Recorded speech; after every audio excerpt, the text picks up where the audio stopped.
Oh, okay. So the internet is not letting me be great today. The well, it's not the internet, it's the electricity. I live in Mexico, and for the most part, the electricity stays on. But, when you need it, it goes out. When I'm not doing nothing, when I'm just asleep, it's just fine.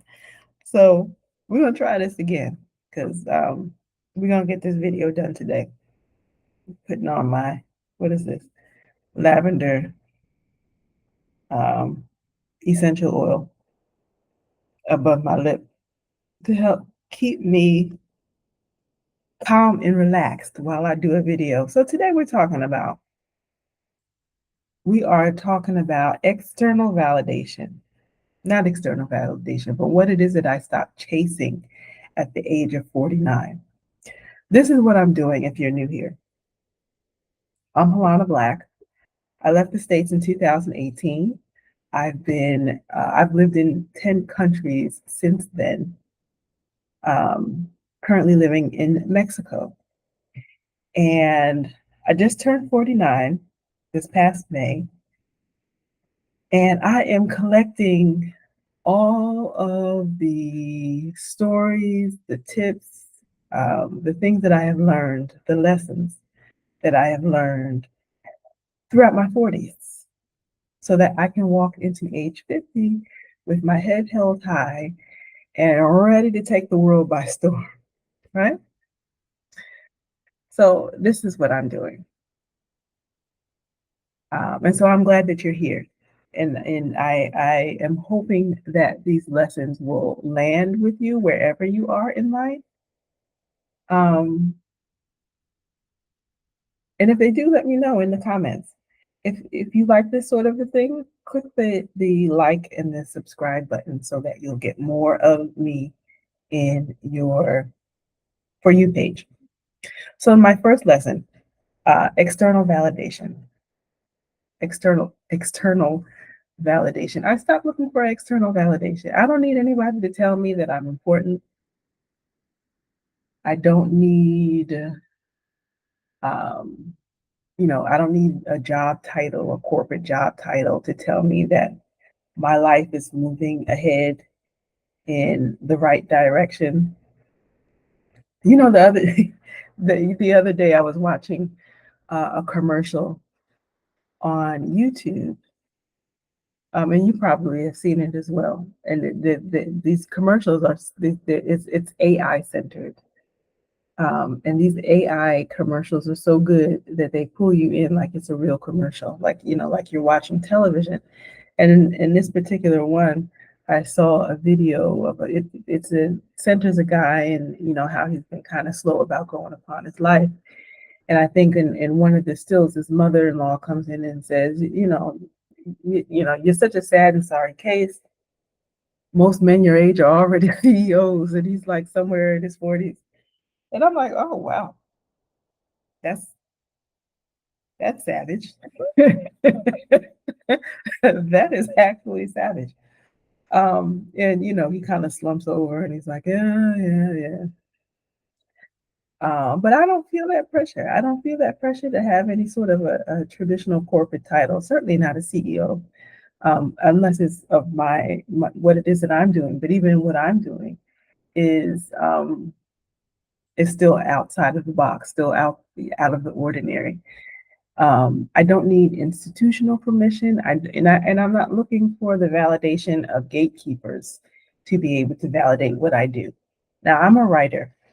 I've been a full-time writer since around 2015. So a few years before I actually left the States permanently. Um, and when I first started, for the overwhelming part of the time that I have been a writer, I have been writing for B2B purposes, meaning business to business, meaning that I was offering my services to places like tech companies, um, PR companies, um, all sorts of other things. in order to be able to make my money. I've been able to, travel the world, live in 10 different countries, and I've been able to pay my bills um, by being a writer, which is really cool. And that's what I've always wanted to do. I had to wait until my 40s to be, not that I had to wait, but I didn't get there until um, I got to my 40s. And I think the technology had to catch up with what it is that I wanted.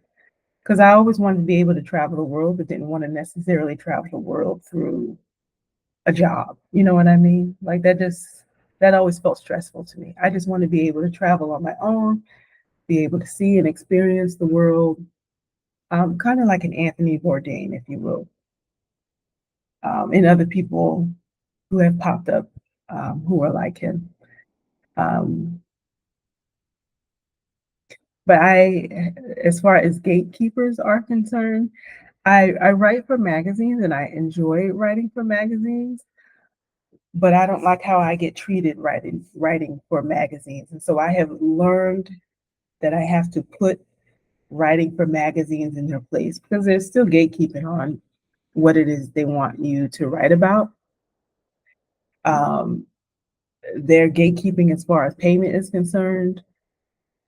And so I use my writing for magazines, like I've written for Parents Magazine, Essence Magazine, AARP, the magazine, um, writing mostly personal essays and other things like that about what it is that I've learned in my 40s in my global travel life.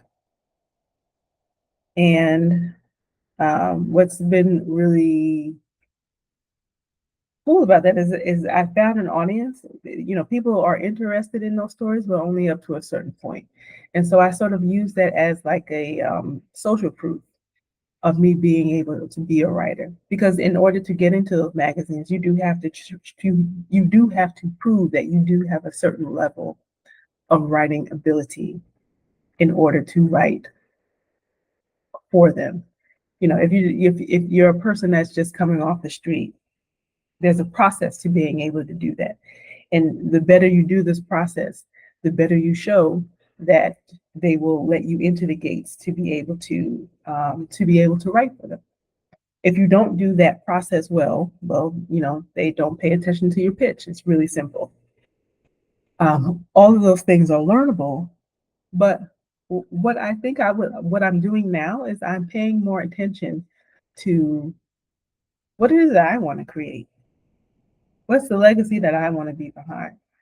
I'm not really interested, although it would be a wonderful thing to be a New York Times bestselling author. It's not necessarily the height of um, it's not necessarily the height of success for me anymore.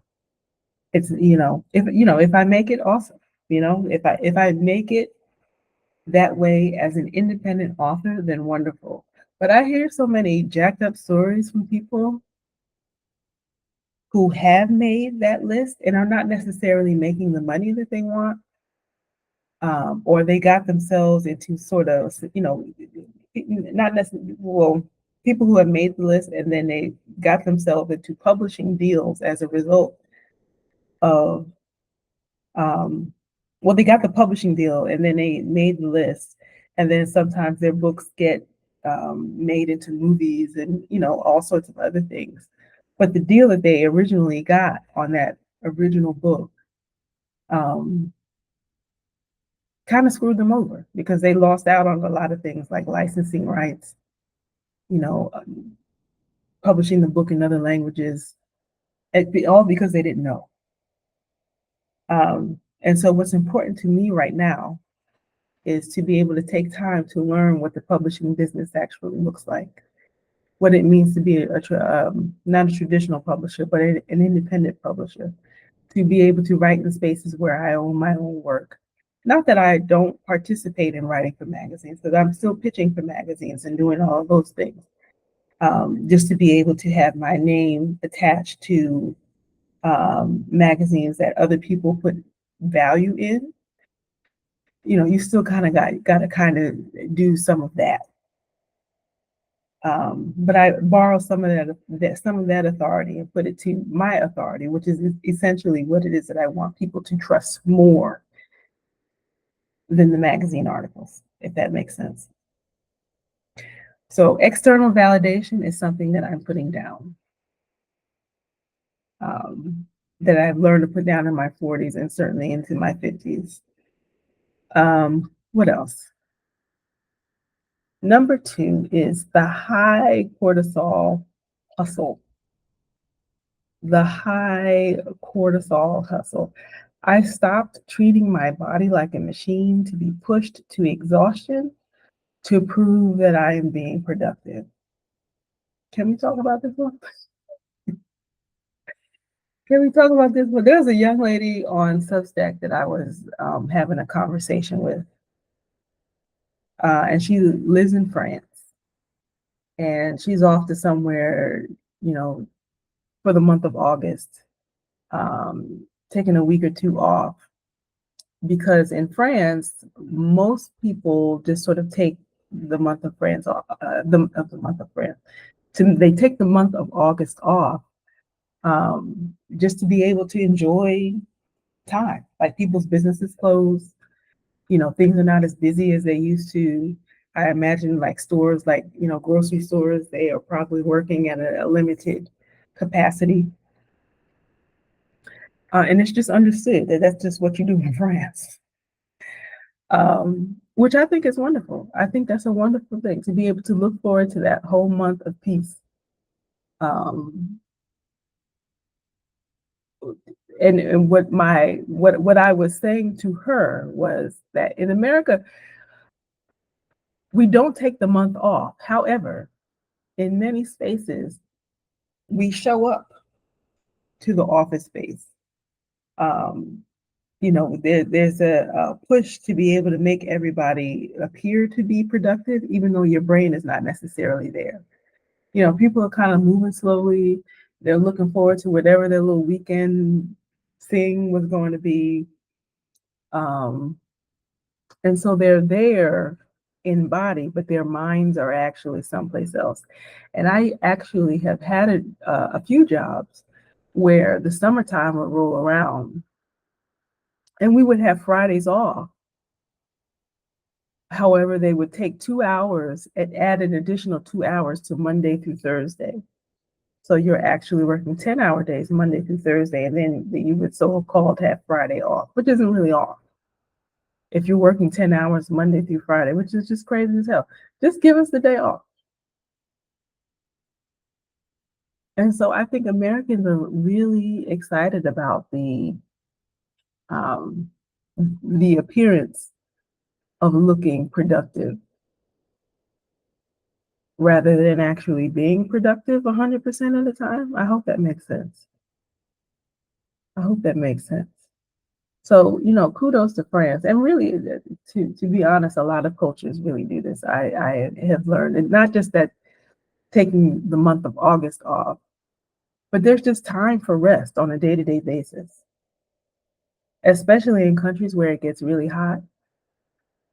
Like there's a few stores here, a few restaurants that I have been to here. I live in Playa del Carmen, which is a tourist town. And there's a couple of places that I have been to and have gone in there like between 2 and 3 o'clock, have sat down, ready to order, and nobody comes to help. Like nobody comes. They the waitresses will walk straight up. They will straight up walk past you. And I'm like, well, what in the hell is going on? Because it was busy right before I sat down, and then they're kind of taking care of the last bit of the people who were there. Um, and they're not necessarily taking new people, but there's no signage to say that they're taking a siesta. They don't tell you. Um, they just sort of pretend like you're not there. And what I figured out, and I was really confused in the beginning, but I didn't have enough language skills to be able to ask, like, what the hell is this?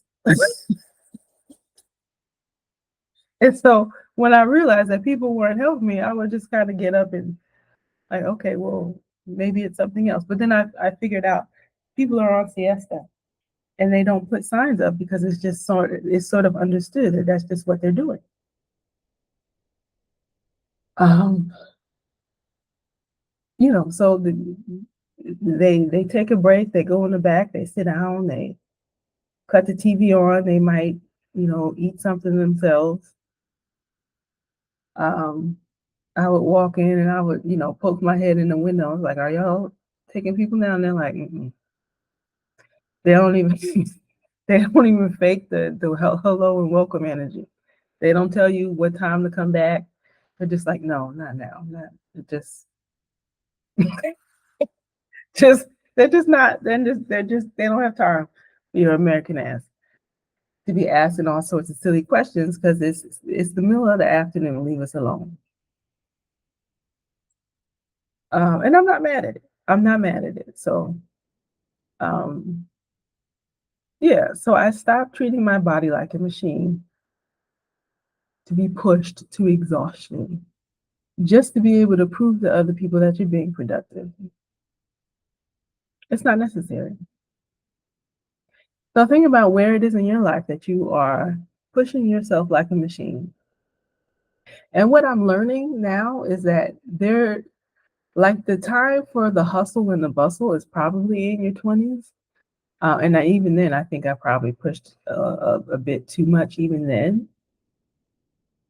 But you have more energy for that in your 20s, maybe in your 30s. But certainly by the time you get to your 40s, and like now, and like at age 49, if you push yourself like a machine, you will remove yourself right off the planet quickly, very, very quickly. So now I'm um, I'm very intentional about, getting my 8 hours of sleep.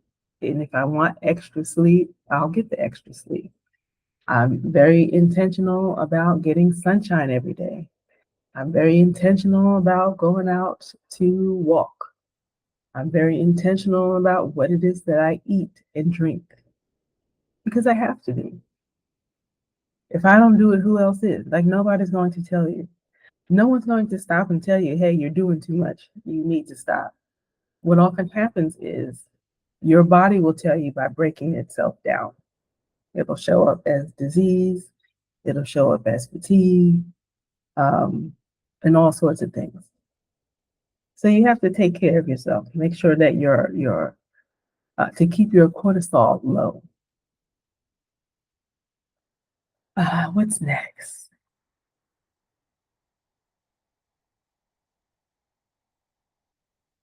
Career ladders. I stopped paying attention to conventional wealth models. So I've had my own business since, what did I say, 2015? Yeah, 2015. I've had my own writing business since 2015. And there was a part of me that wanted to have $1 million business. And I still think that I can. I'm just not in a rush to be able to reach the $1 million point. What I've been doing is I have been in this hard push to be able to find different types of wealth models. And I hear Gary Vee talk about this all the time, that you have to be very self-aware and be clear on what it is that you want in your business. For some people, making $200,000 a year is an awesome life, and it is. Especially since I live overseas. 200K a year, you are living at the high top of most humans when you live in another country. Um, but everyone feels the push to be able to make a certain amount, and most people are pushing for that $1 million business. And I'm looking for ways to be able to make that without having to make like Like, I don't necessarily need to make $1,000 or $1 million in revenue every year, but there has to be ways for me to be able to create assets that can make $1 million for me at some point. I don't need to make it next year. You know what I'm saying? Like, I don't need to have it within the next 6 months to a year. And so I'm always studying people who have lives like I do, ones that are based in um,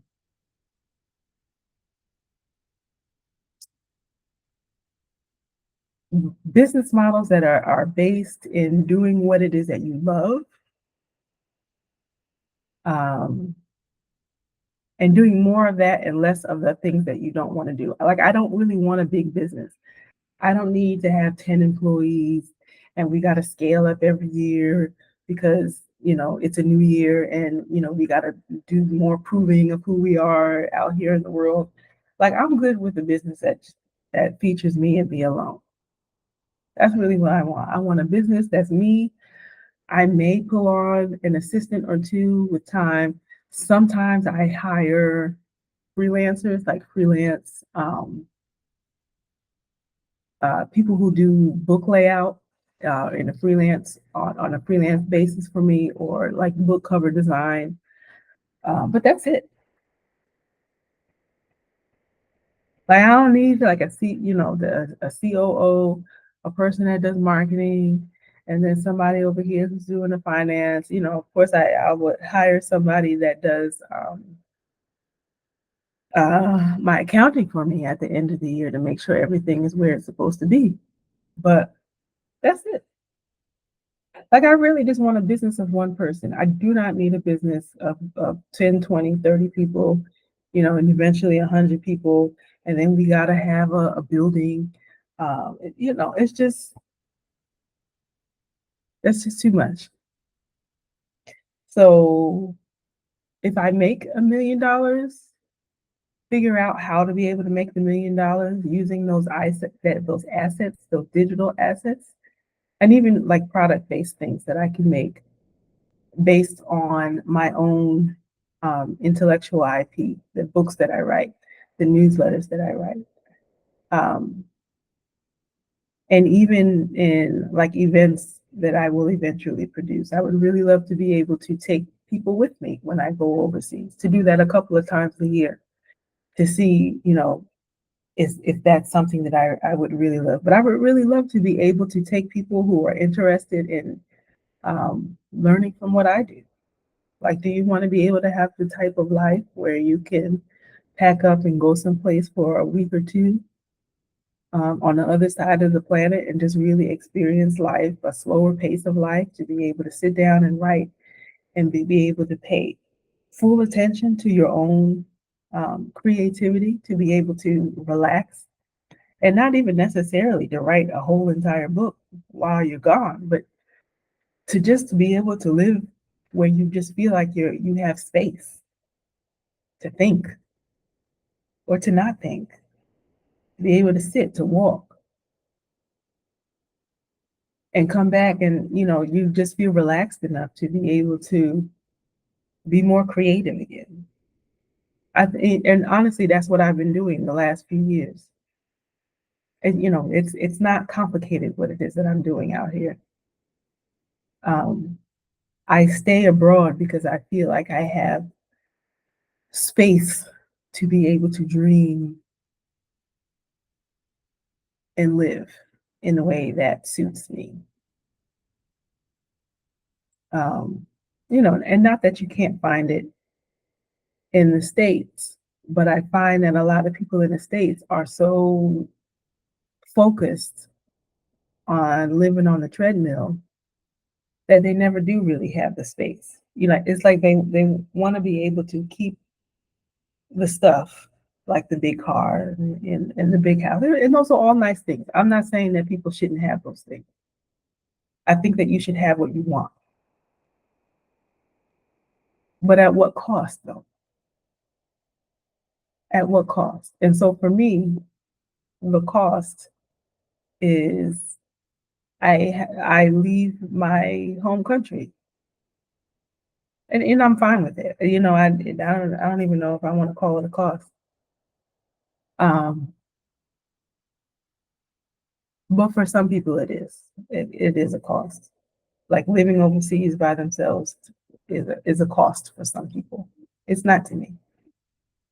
This is just what it is, and I like it this way. I like literally. This is the life I always wanted to have. When I was in my 20s and I was thinking about what it is that I wanted to do, it was always to have a life where I could travel to different countries when I want, and not necessarily be on vacation. I was still trying to figure out like exactly what the hell I was doing. Like I always really loved to be able to watch. I think her name is Lisa Ling. Her name is Lisa Ling. She's a journalist, well-known journalist. But to be able to watch her like do these serious stories in different parts of the world, um, like that always fascinated me. Um, I wanted to do that until I decided that I didn't want to live in war zones all the time. Like that part isn't really for me. Um, like for example, I lived in Rwanda. People think that Rwanda is a war zone. It absolutely is not. Rwanda is very far from being a war zone. However, there are some effects, some remnants, some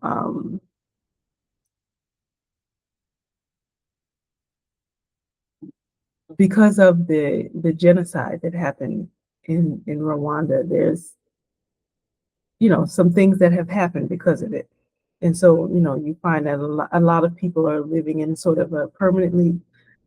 I don't want to say permanent, but maybe it is a permanent sense um, of despair, of depression, because a lot of people have never gotten any sort of real help, or have been able to process their experience. Um, and at the same time, Rwanda is just it's this special place that a lot of other people from other countries, particularly African countries, they go to Rwanda and they see it and they're just like, um, they're so surprised at how clean the streets are and with the homes are beautiful and um, there's not a lot of people begging in the streets like you would find in other countries, in other African countries to be specific. Um, and so like I look at Rwanda and I um,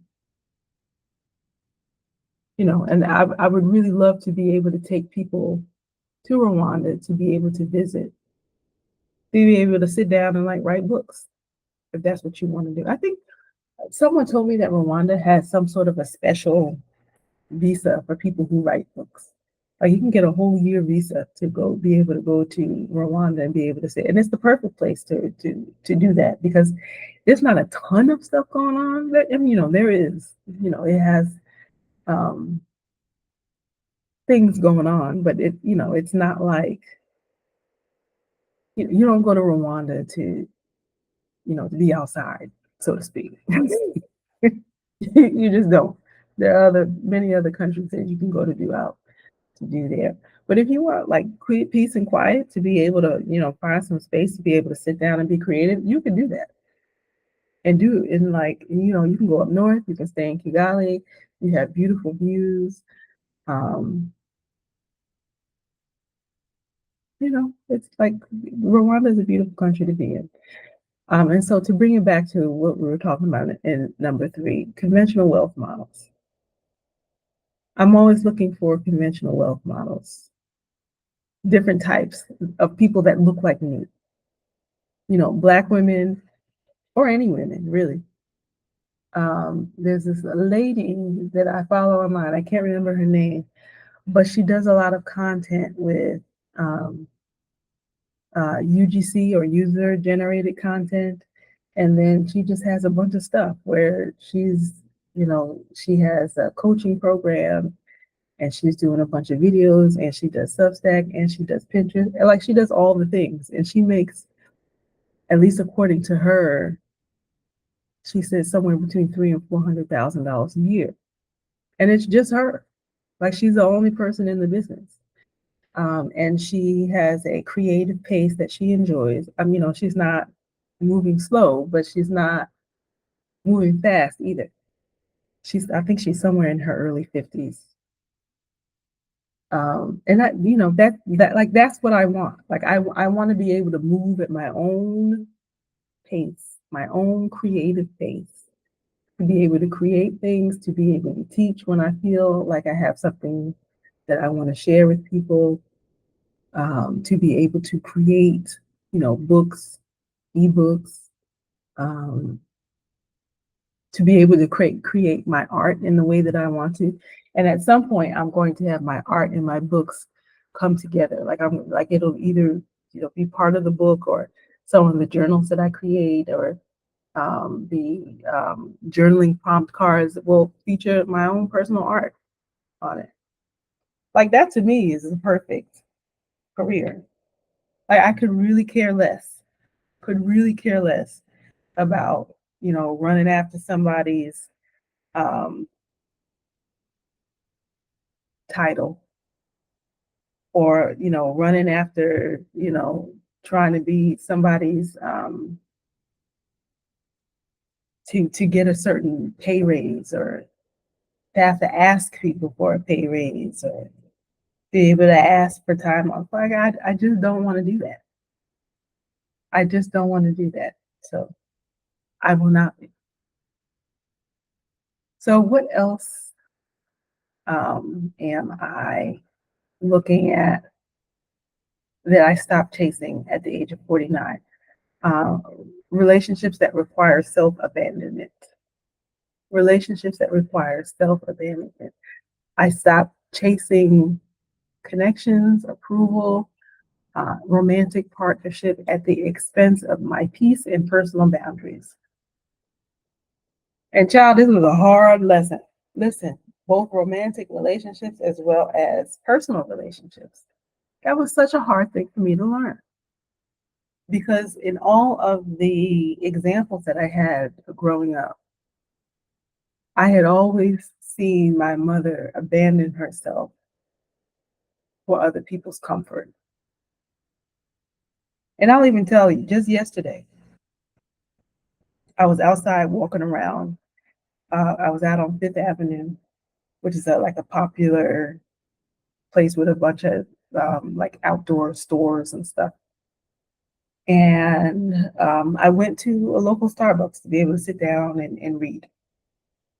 And I was in a chair, and I'm, about to take out my phone, because I had, brought my phone in so that I can read a book that I was reading.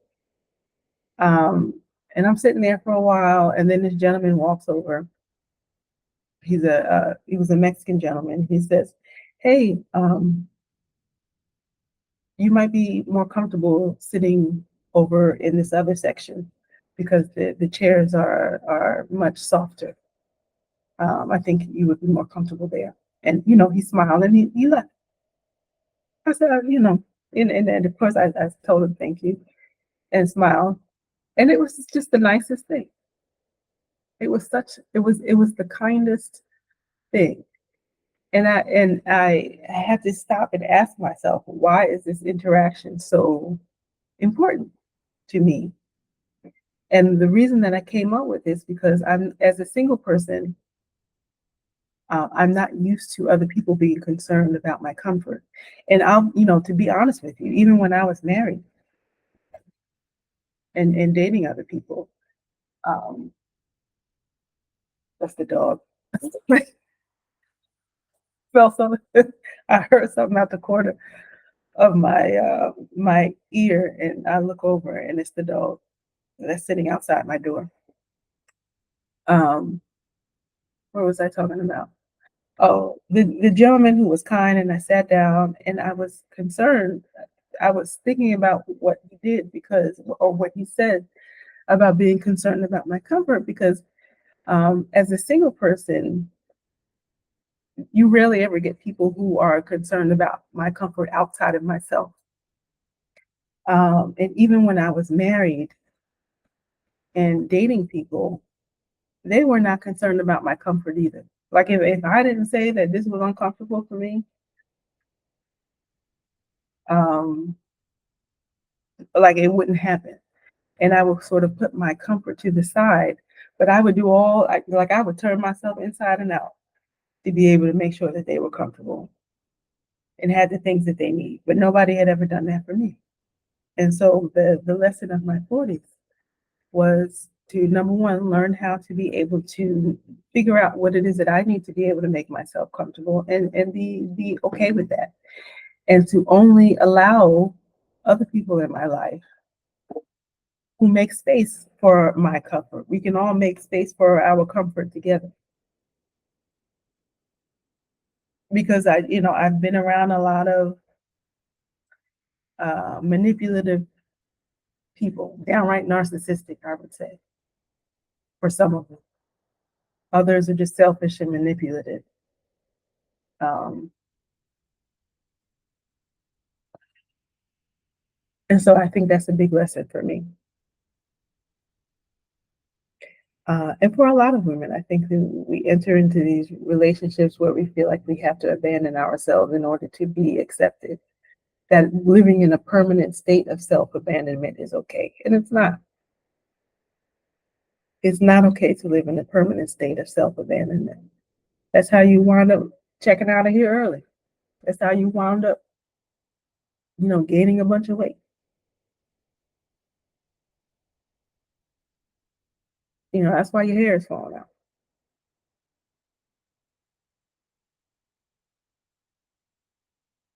That's why your belly's always bloated. That's why your joints feel stiff. I can go on. I can really go on because you don't check in with yourself to make sure that you're comfortable. What else? Small bare minimum dreams. I stopped shrinking my vision to make other people comfortable or accepting just enough to get by. This really is a great extension of what it is that I just talked about. I stopped shrinking my vision to make other people comfortable.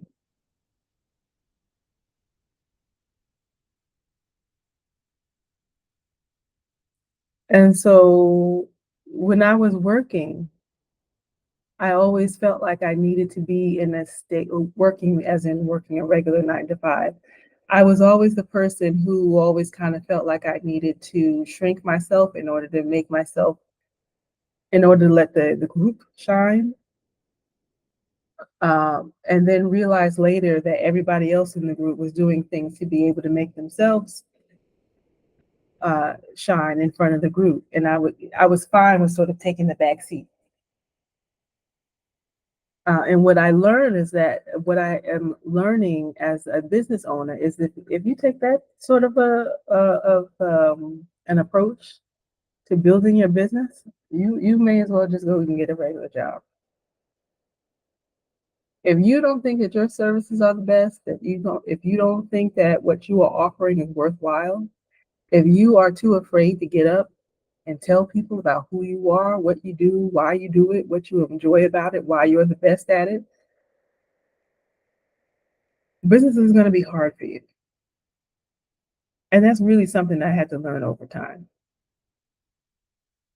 Like you don't sit and wait your turn. Don't sit and wait your turn. Stop being nice about your dreams. You have to claim what it is that you want and then um, claim claim the vision for what it is that you want and then like do everything in your power to go after it. Because this world will run you over. Oh my God. This world will straight up run you over.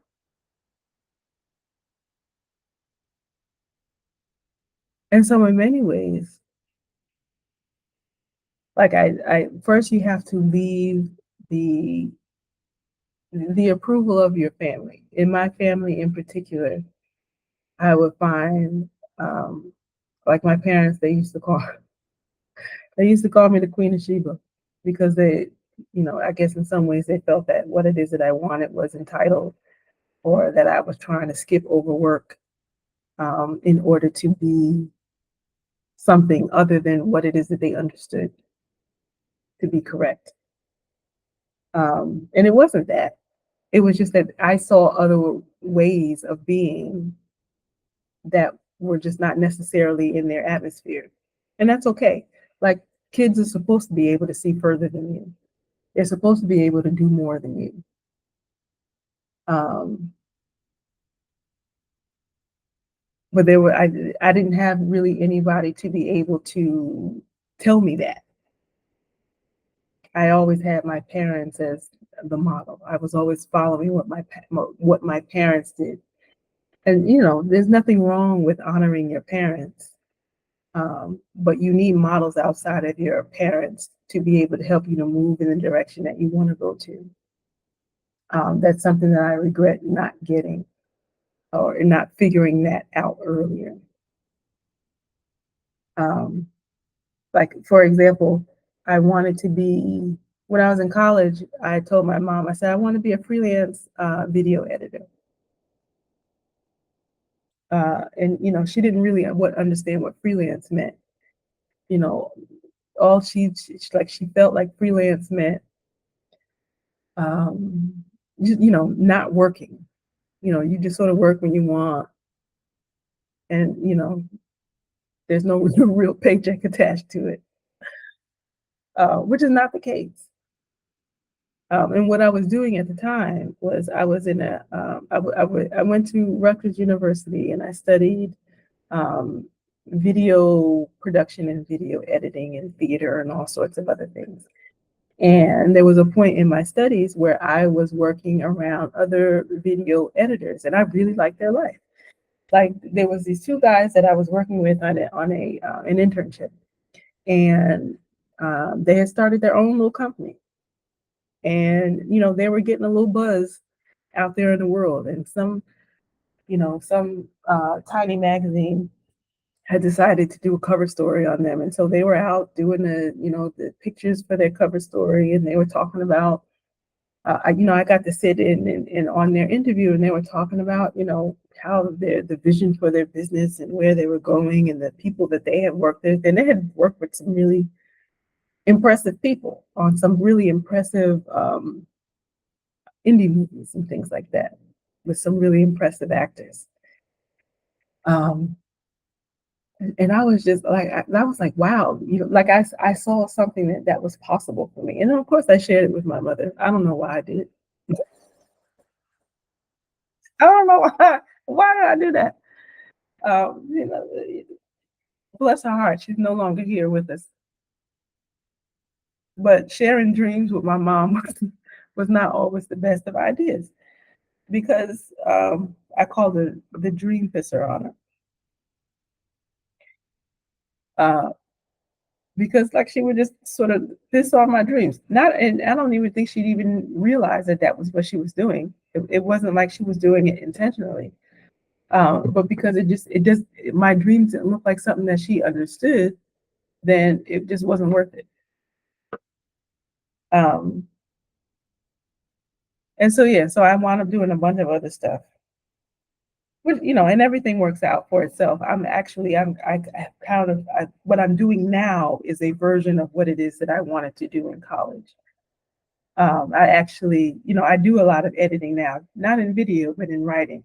But it's still the same skill because when you're doing video editing, you got to be able to tell a consistent story. And it's the same thing with writing. When you're writing and you're editing someone's writing, as a developmental editor, which is really looking at the entire story that you want to tell and being able to make sure that each piece of your story is consistent throughout so that it leads to an ending that makes sense.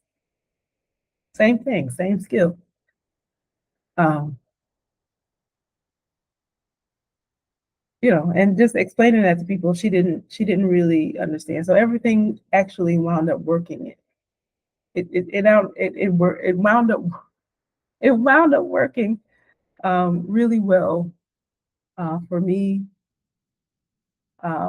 in the end. Even though I did a bunch of other stuff, like I learned skills in teaching. I learned how to be able to teach online. Um, and I'm saying this. I learned this through my career, through my 9 to 5s that I've had over the years. Um, I've had opportunities to be able to travel around the world. As part of my 9 to 5, I've learned how to be able to grow. Um, I learned marketing skills, just a ton of things that I've been able to learn. And so now I get to spend more of my time doing the things that I always wanted to love. Now, if I had only done that thing back then, I don't know. You know, it could have gone well, it could have gone bad. I don't know. But all I have is what I have in my hand today. And that's the only thing that I can speak about. And so getting rid of the bare minimum dreams and trying to fit my dreams into somebody else's box doesn't make sense. You got to create your own space. Create your own space.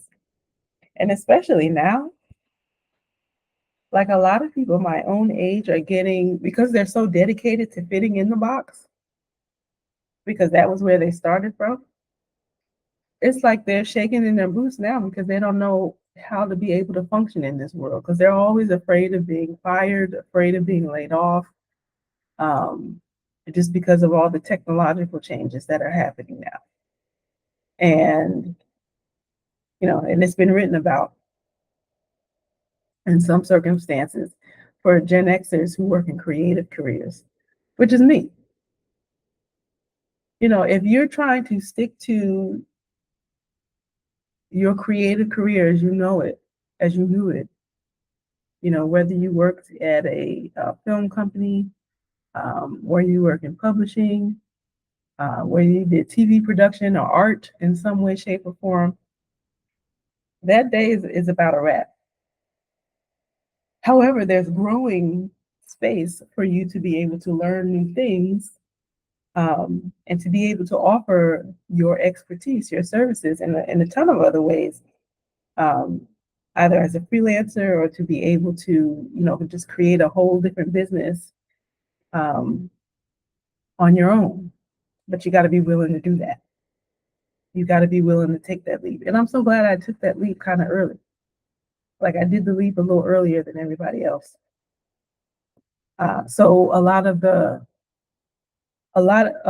what you learn as a business owner is not necessarily about how to make the money. It's more so about this stuff that we're talking about here. The performing for other people, the learning how to be able to keep your nervous system down, calm, to be able to stop chasing validation, to be able to ask for the money that you are worthy of. Those sort of soft skills, soft skills where, we can be great at the hard stuff, the hard skills. But you also got to be good at the things that hold a business together and give you longevity. So that's what I'm doing. I don't know. This video was kind of all over the place. This video was kind of all over the place. But I found some value in it. If you found value in it, if like you can just tell me one thing that sort of resonated with you, I would really love to know. Like, where are you in life and what it is that you are going to stop chasing wherever you are in age, in your life, in your space of life, wherever you live in the world. Okay. So that was all I had to share. I do have a Substack. I talked a little bit about my Substack. It's called Wealthy, Wise, and Whole. And I talk a lot about, what it is that we talked about here, specific to women who are in midlife or looking towards midlife. And I offer journaling prompts that help you sort of to discover who it is that you are and who it is that you are becoming, to offer you um, intentional space for you to inquire about who it is you are and who it is that you are becoming. Because that's important. That's so important. As we get older, we want to be able to be intentional about who it is that we are becoming. Um, it's very clear that we never know when the end of life for any of us is here. Um, but what I love about life is that I become more comfortable, more familiar with who it is that I am as a human being than I did when I was 25, much more so. And I want to be able to offer that opportunity to other people. So you can click on halana.substack.com. There's a link, a live link in the description box as well as in the comment box. Don't forget to hit the subscribe button and the like button. And I'll see you tomorrow. Peace.